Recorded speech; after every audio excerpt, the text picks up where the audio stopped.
We're through the third qualifying round in Europe, and we have 3 Israeli teams that advanced to the playoff stage and 1 that was eliminated. Let's go over the games, talk about ranking giants after we've already covered Be'er Sheva earlier this week. So if you want the coverage on Be'er Sheva, the video is on the channel. And we'll start with Hapoel Tel Aviv, who beat Katowice 3-2 on aggregate over the 2 matches and led here 1-0, but I have to say that they completely fell asleep in the second half.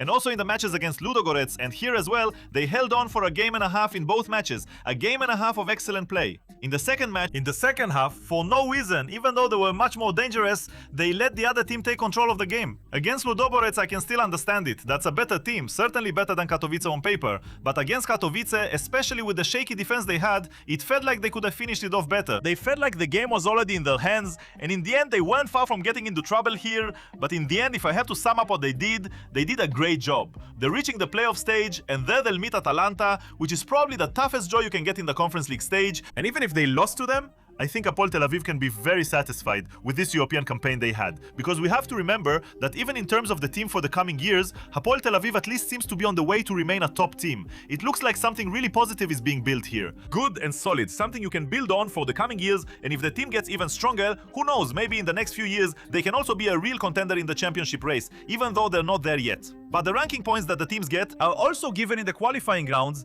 not based on their wins and losses, but on which stage they are eliminated. And the very fact that they advance to the playoff stage, even if they're eliminated there, it's better than being eliminated in the second or third round. In my opinion, getting past Ludogorets was the biggest surprise they pulled off. And to beat Katowice and reach the playoffs, from here on out they have nothing to lose. They're really playing with what's called house money. If they come and play tactically well like they did in the last 2 games, especially considering that Atalanta, as you know, is a team that's several levels better, but they're only at the beginning of their preparations right now.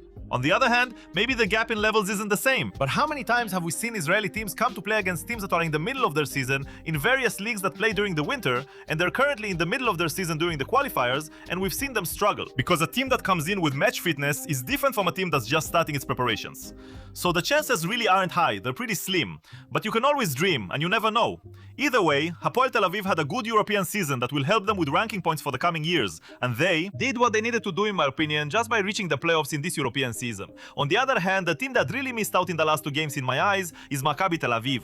They started very well against SKA Sofia, there was a penalty that was disallowed, and an early goal scored by Dor Perez, and they even went up 2-0, but then a mistake in the defense cost them dearly. I have to say that the whole situation around Maccabi Tel Aviv, especially at this stage of preparation, is really not healthy, and I think they ended up being huge suckers, and we saw that in the first game. We saw it in the fact that Revivo and Santa didn't show up, and the uncertainty in the team right now regarding signings and what they're going to do next. This could really hurt them on the European level to the point where they might not even make it to the Conference League. This was the game they needed to win to secure a long season, and now they'll face Lugano in the next round head-to-head, trying to secure a long European season. It was already in their hands. In my opinion, they're a much better team than CSKA Sofia. The 3-0 in the first game wasn't a true reflection, the 3-1 in this game was much more accurate, and in my opinion, it made Maccabi Tel Aviv look really naive in this whole story, because I really think that if they had played properly in the first game, everything would have looked different. And that's something that has to do with the management of the club, first of all, which is also not so typical for them to act this way. But they really need to bring in new signings already, especially if they want a European season, and especially if they want to compete for the championship right now. And potentially, it could be that if they face Lugano, it will be a much tougher matchup than they had with CSKA Sofia. Lugano is currently coming into this game after a great start in the Swiss League with 3 consecutive wins over Vaduz, Oval Grasshoppers, 4-1 and 5-0 over Zurich. That means this is not a weak team. They finished last year in 2nd place in the Swiss League, and we all know there are some very high quality teams, not just young boys, but also Basel.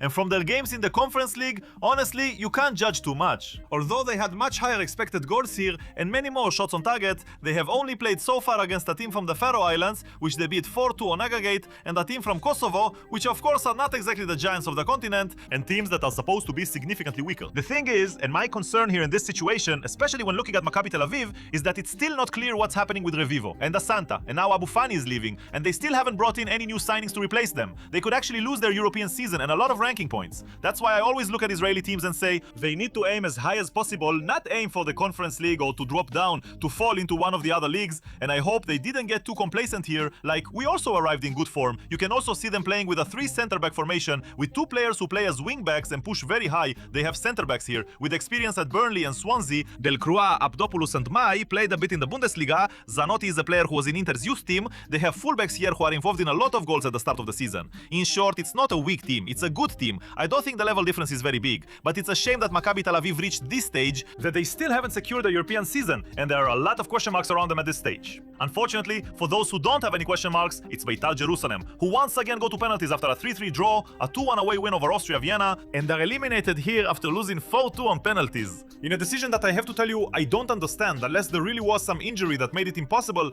that he couldn't stay on the field, but I didn't see anything like that. I don't understand why take Omer Atzili off in the 105th minute of this game. There's no reason, especially when you know there's a good chance you're going to penalties. And Beitar, to be honest, actually in extra time, the one who was less good was Yarden Shua, not Omer Atzili.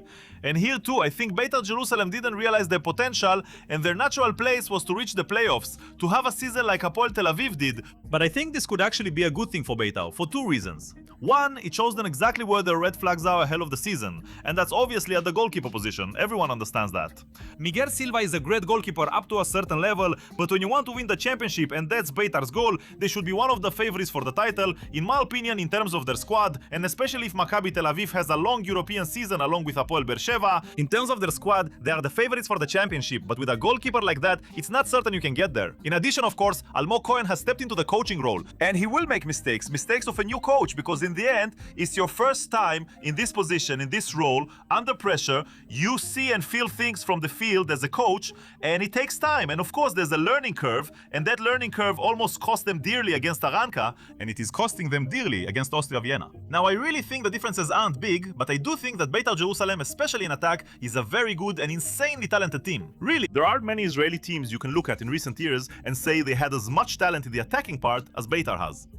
But Beitar had to learn from these things for the rest of the season, and to understand and maybe make tough decisions even now, even about the goalkeeper position, and also maybe try to bring in a player for the midfield who will do the cleaning up and defensive work. Someone who won't look to push forward as much because they already have enough talent up front. They need more balance. And still, despite that and despite the criticism, I still think they just had some bad luck in the game. I'm not just talking about the penalties, I'm talking about a lot of things that happened in the final minutes. Whether it's Atzili's miss in the second half when the ball hit the post from inside the box. A situation that was really like a penalty, the whole goal was open in front of him, but it didn't go in. The situation with Yarden Shua when the ball didn't sit right for him in the middle of the box, when they gave him the cross, everything was done right. The ball just didn't go in. There's nothing you can do. And add to that, even in extra time, the situations where they went out on counterattacks, Eugene Ansah, who doesn't pass on time or doesn't make the right move at the right moment, Yarden Shua, who scores the goal but by just a few millimeters ends up being caught offside. It's a shame to see these things. But with all the criticism, even towards Almog Cohen for taking out Atzili, and about everything else, in the end, Beitar looked good. They deserve to win, but there's no deserve in football, you have to take it. And regarding the ranking points, Austria Vienna, with Austria in 20th place, here knocks out Beitar, and we're left with 3 teams. Hapoel Beersheva is still in the Champions League. Maccabi Tel Aviv and Hapoel Tel Aviv are in the Conference League. I'll remind you that Beitar, with a win in extra time, still gives us ranking points here. Also, Maccabi Tel Aviv with a win over CSKA Sofia gives ranking points, and so does Beersheva. And that's why we added 0.75 to our ranking points. With that, we're getting closer to the ranking points we had in the previous 2 years, with 2.625. It doesn't bring us much closer to 15th place, or anything in that area, but it's something that needs to be built over years. Right now, we're ranked 23rd. And it doesn't matter if we move up to 22nd or 21st. It's more important to create consistency. And consistency is reflected not only in reaching the league phase itself, but also in what Hapoel Tel Aviv is doing this year and what Beitar did this year. Because Beitar, for example, took 2 points for itself as a team, in addition to the ranking points it earned for the country, and Hapoel Tel Aviv will get 2.5 points just by reaching the playoff stage. That means next year it will take the country's points, and on top of that, it can add points for itself, and that way it can be seeded. After all, the teams themselves also need to create some kind of continuity. That's why Maccabi Tel Aviv, over the years, usually got easier opponents, because it managed to create consistency in Europe and not get knocked out in the first round, which is the worst thing that can happen. And continuing on this topic, the success of the Israeli teams caused the postponement of 2 matches from the first round. Pay attention to the games of Beersheva, Hapoel Tel Aviv and Beitar. Maccabi Tel Aviv is still playing. I don't know why they didn't postpone their game, and it's on Sunday, but pay attention to the first round of the Israeli Premier League. Choose your players accordingly. I'll also upload a strategy video next week before the Israeli Premier League starts, which is actually starting in just a week. And don't forget to click the link below. First prize, Champions League semi-final, first prize in the league that's starting tomorrow as of the recording of this video, a flight to the Super Classico, and first prize for the winner of the Premier League, a flight to the match of the season in the English League. Give a like, subscribe to the channel. Next week we'll be here again with more coverage and of course live games. I'm Israel Chai. Alright, bye.